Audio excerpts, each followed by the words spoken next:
This video is about when the external mission that you built to justify your fire inside starts dissolving.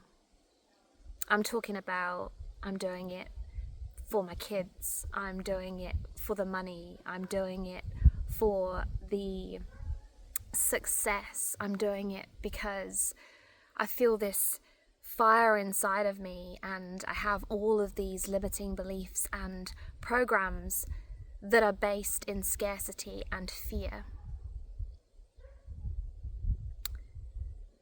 I'm actually going through a process of grieving that version of me who was fueled by this scarcity and fear.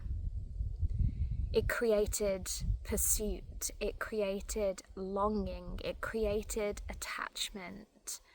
And that version of me came with a bunch of sacrifice of who I truly am when you take all of that external stuff away. But when I think back, that woman had fire. That woman had drive, that woman had ache, that woman had vision. And sometimes now it feels that I am just some wet lettuce version of her because I just feel so peaceful without anything. It's not like the drive is gone, but it's like the drive is now at peace.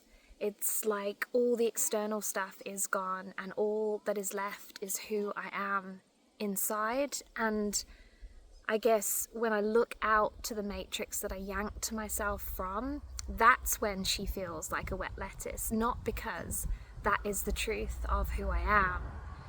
And while I'm through this place where that stillness, that peace felt empty, I guess. And I'm definitely now in a place where it feels exciting because I know that whatever I'm birthing, it's untouched by all of the trauma and attachment. It is a space where I'm still dissolving the identity, the old identity, and it's almost like there is this place in between what was and what's going to be. I guess it's like I feel her, but she's not yet with form. Just stillness. And that can still feel confronting sometimes.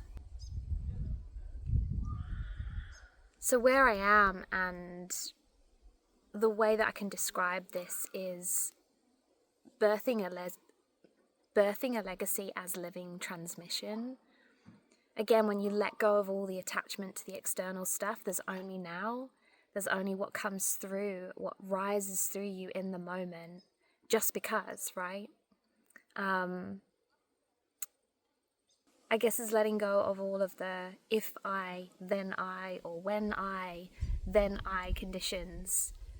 Because you know it's only now. There's just right now, right? And it's about energy. It's about what your energy guides you to, where you feel guided to. Because purpose, or what I'm coming to understand, is that purpose is not a doing. It's a being, right? It's who you are and who you are right now and what births from that energy, from that love, actually, unconditional love. And the other thing that I've realized is that you cannot, as hard as you try, you cannot escape the gravitational pull of your soul. It's there. I've tried. It just keeps pulling you back to your truth. So the only thing that you can do is surrender, is to let go. And actually what you're letting go to and what you're surrendering to is the fear of everything that you have the potential to be, what you are in absolute truth. It's terrifying. What is real is terrifying. Illusion is comfortable. Illusion is what we know. What is real is what we don't know. It's uncertain. And ultimately, this is why we will so easily choose duty over true love. And that's not failure. That's actually deep courage, because that's the harder path. The divine path, the divine timing, the truth of you, that's easy. Everything is so much easier in that old world of duty over love. There's struggle, there's force, there's push, there's resistance, and we just keep fighting it. We're terrified of the consequences of just being our true selves, without fear of consequence, in total trust, in unconditional love, because we're constantly seeing and have seen the judgment of this. I was down on the beach this morning and I watched my dog do zoomies on the beach, right? He's a 35-kilo lion and he just shot off his lead. He's in full freedom, he's in full childlike innocence, and he's zooming around in circles, and he zoomies at the knees of this old couple, and they just laugh it off. And then he zoomies at this French guy, and the French guy shits himself, like absolutely shits himself.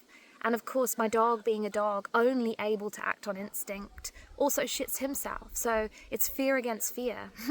And it just reminded me that this is the judgment that we're experiencing all of the time. We've gone through life being afraid of our childhood in innocence, afraid of being carefree, because others cannot be carefree, because others are all wrapped up in their fear, and that is what they're projecting in their judgments. That's why the judgments come out, and we've got to stop reacting to that. We've got to create these energetic walls, these boundaries that keep our truth, which is peace, safe within ourselves. And that doesn't mean walling our hearts up. This journey of ascension is breaking those walls down to be utterly vulnerable, to be utterly open, to be utterly and fully in unconditional love in everything that we do. So everything is played out through love. Everything we choose is a loving decision. It's like the yummiest version of life. And it isn't proving that you are lovable enough or good enough to be chosen for this version of life. It is your divine right. You don't have to fight to receive it. It's your divine path. You are it, and it is such a peaceful feeling. And I know now that it's not the opposite of purpose, because I don't have the drive, I don't have the ambition, I don't have the attachment to outcomes, I don't have attachment to anything. That's all the shit that the Matrix taught us. It's arrival to purpose.